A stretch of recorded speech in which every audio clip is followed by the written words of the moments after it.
AIM-listed Ariana Resources has gold production at its Kızıltepe assets in Turkey, but in a push for diversification, it's driving ahead with other assets, and it's just issued a maiden JORC resource at its Magellan project in Cyprus. The managing director is Dr Kerim Sener. He joins us now on the line from Perth. Kerim, good to catch up with you again. We spoke to you earlier on in the summer, but since then there's been a lot of move around. We've seen recent highs in the share price and things looking really good. You've got this JORC resource out now. First of all, explain what a JORC resource is, and then what does it tell us? Good to join you, Jeremy. Thanks for having us. So a JORC resource is a largely international standard now, originally developed in Australia through the Oz IMM.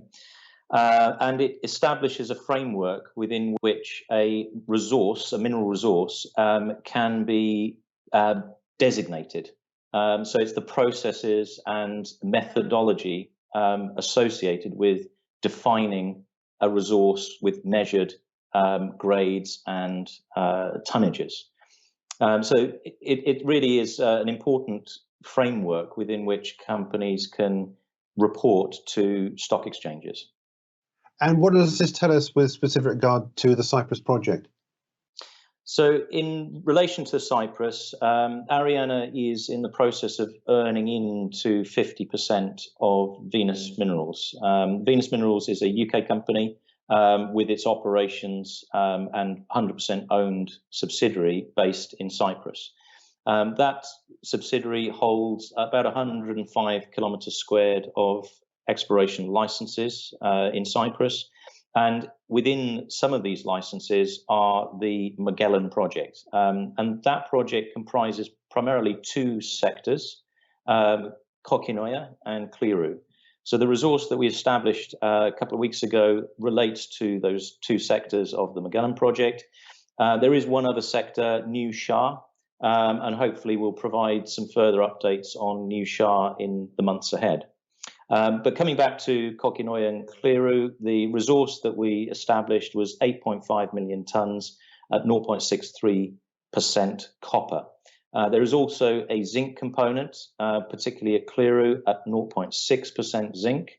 But most importantly of all, and I think this is something that's really been missed in terms of how these systems are understood in Cyprus, is that these are primarily copper gold systems, but the gold component is essentially a bit of an unknown still. The work that's been done previously on gold was fairly brief, cursory, but there is substantial gold potential within these, what are largely copper ore bodies, and particularly in the vicinity of the rich copper zones. We have this gold stockwork type mineralization developed, which hasn't really been tested properly to date. So we've established a JORC resource on the gold potential at Kokinoya and Kliru, and it's demonstrated big opportunities for defining these systems as copper gold assets effectively. So what happens now from this point on, and what sort of costs are involved in getting you to that next stage? Yeah, so we've started a drilling program. That drilling program is focused on some of the peripheral areas, so around the Magellan project, testing some geological concepts that we have related to the distribution of mineralization. And then we're going to narrow our focus again to the Magellan project specifically, and ultimately do further resource drilling. The work that we're doing at the moment will continue until about year end, we expect, and then into next year we'll plan for a diamond drilling program focused on further resource definition work. We're about 1.2 million euros spent so far of a 3 million euro earning. Once we've spent 3 million euro, we'll have earned into 50% of Venus Minerals. Yeah, and how are you going to pay for this in terms of money? Is it just money that's been the cash that's coming out of the gold production in Kızıltepe? Is that really funding this, or are you going to come to the market? Yeah, no, we are completely self-sustaining as an exploration enterprise through our interests in Turkey, through our joint venture with Prosia Construction at the Kızıltepe mine.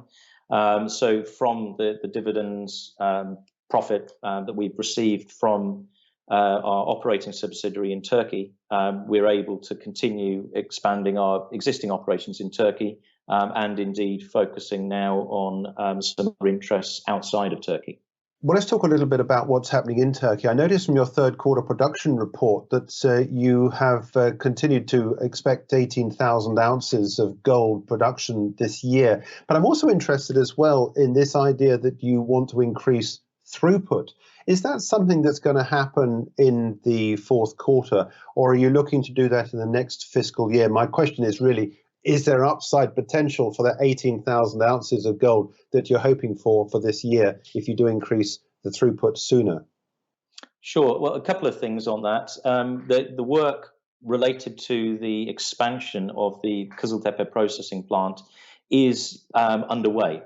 So we're at sort of late stage feasibility level work on the expansion. So we're just waiting for the capital costs to be finalized. But we have teams on site that are working on these very issues now. So we're hoping that this is something that we can develop into next year. So I would say that there's not going to be an immediate change to throughput for this current quarter. Having said that, our throughput, as demonstrated on the current plant setup, has only increased in recent times. And it increased actually to the point where we're running the plant at about 230,000 tons of ore per annum equivalent on an annualized basis. So this is significantly above what this plant was originally designed for, which was only 150,000 tons of ore per annum. So that's an important differentiator. And the other is grade. So we've identified opportunities for higher grade mineralization, even within the lower grade areas that we're mining currently at Arzu North, because as you know, the high grade Arzu South open pit mining came to an end on that in August of this year. So we've moved all operations now to the Arzu North and Derya vein areas. But within Arzu North, not only have we got much more tonnage than originally modeled, but there are zones of higher grade vein material that we're selectively able to mine and obviously truck to the plant for priority processing. So we've managed to keep the grades up at pretty reasonable levels through this year. And at the moment, we're performing better than expected. And is this also, this better than expected number, is this also for your all-in cash costs? Where are they at the moment? Yeah, so all-in cash costs on average, since operations commenced in early 2017, are $491 an ounce. That's to date. Now, there are times when the cash costs in an individual quarter are higher, times when they're lower, because it all depends. Well, to a large degree, should I say, it depends on grade, the throughput grade and the amount of material we're putting through the mill in any quarter. And that defines the unit cost. So there are times when our cash cost has gone to north of 600, I think $612 an ounce was our highest quarterly cash cost. But interestingly, in that quarter, we were also paying the state right contribution to the Turkish government. So that contributed to a slight lift in our overall cash costs. And the lowest cash costs we've recorded were in the high 300s.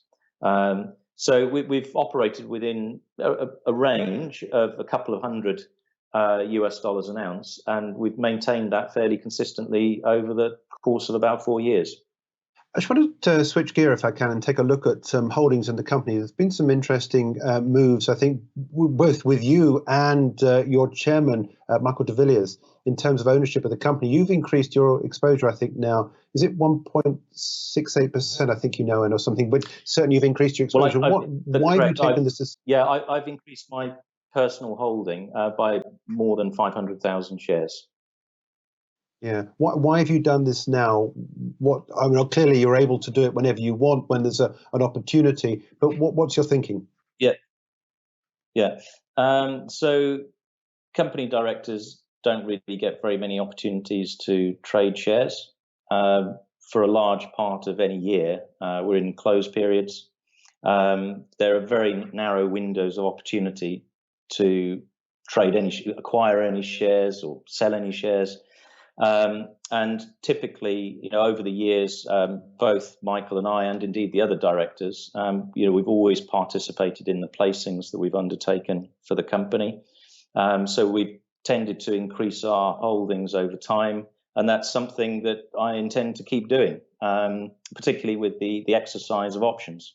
Well, let's bring in a share price now, because I think it's worth looking at this. We've seen some recent highs for shares. This is the London-listed, AIM-listed share price. We've got a recent high, 6.3 pence or so. What are your expectations? I mean, if you're buying shares, obviously you presumably want to see an improvement in share price. And of course, much of what's happened has doubtless been not just your increase in throughput and the amount of gold you're producing, but also the rise in the price of gold. What's your outlook for all of those dynamics from Ariana Resources now? Yeah, I mean, we've got a obviously positive outlook on the gold market generally. Ariana was founded primarily on our belief in gold and the opportunities for gold, particularly in the Tethyan metallogenic belt and specifically in Turkey. So I think that that's almost a given for us. Obviously, there's an interesting parallel development now in Cyprus with the addition of copper into our developing resource base. And that's something actually that's also being developed within our Turkish project portfolio, specifically at the Solunbaş gold project, which includes the Ardalı copper gold molybdenum porphyry core. So we're maybe moving a little bit from precious metals specific focus to a slightly broader focus to encompass copper in particular. So we've got a positive outlook on both metals and other metals that are associated with them, such as silver. Copper, obviously, the very strong demand expectations on copper as industry and indeed the world collectively electrifies, and as we move away from sort of perhaps more of a fossil fuel dominated energy sector to an energy sector that is ultimately driven by renewables. Those renewables obviously need to be fed into a grid or into battery systems. All of that infrastructure requires huge amounts of copper, more copper than has ever been mined in human history will need to be mined over the next 50 years or so. So I think there's a fundamentally important change in the commodity dynamic going forward, and we're sort of positioning ourselves towards that. So I think, in a macro sense, that's how we position ourselves as a company in terms of share price performance, and particularly my belief in the company and what we're doing. Well, myself and my fellow directors, we were busy buying Ariana shares when we were sub 1 pence a share, and we believed in the company then, and we believe in it now. And I think that if all these dynamics that I've been talking about continue to play out, and we continue to de-risk our project portfolio the way that we have been over the last 15 years, and continuing to add huge amounts of value to that project portfolio, then I'm very comfortable indeed in purchasing further shares. Yeah, I think the current market cap's around about 61 million as at this morning's trade. Just one final thing, I noticed as well, you have started a not-for-profit aspect of the company as well. What's this about?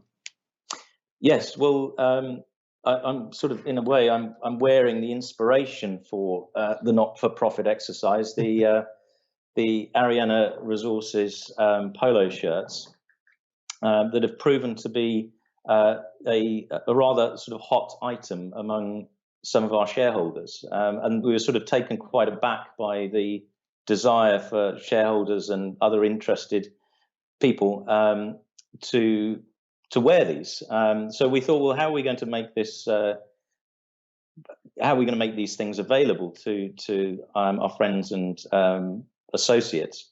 And we're not a clothing company. We're not geared up for distributing clothing anywhere. So we partnered up with T-Mill.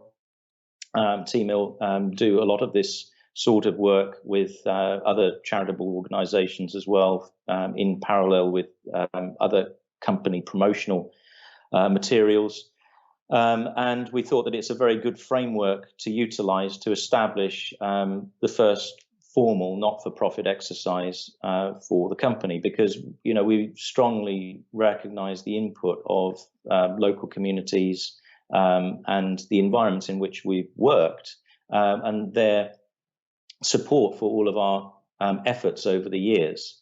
And in particular, we'd like to be able to focus on things like education and sustainability and other environmental projects in our areas of operation going forward. And I think this is just a little thing that is going to help achieve that. And we'll do some other interesting things as well along the way. So I hope people will keep their eyes focused and ears listening into all our news. Well, all power to your elbow. Look, thanks so much indeed for joining us, Kerim. It's a great story, and we look forward to hearing more about the progress you're doing at the Magellan asset in Cyprus, and of course that fully a number of 18,000 ounces of gold, the target for the main gold production in Turkey. That's the Managing Director of Ariana Resources, Dr. Kerim Sener. For more videos from us here at IGTV, join us on Twitter at IGTV and subscribe to our YouTube channel.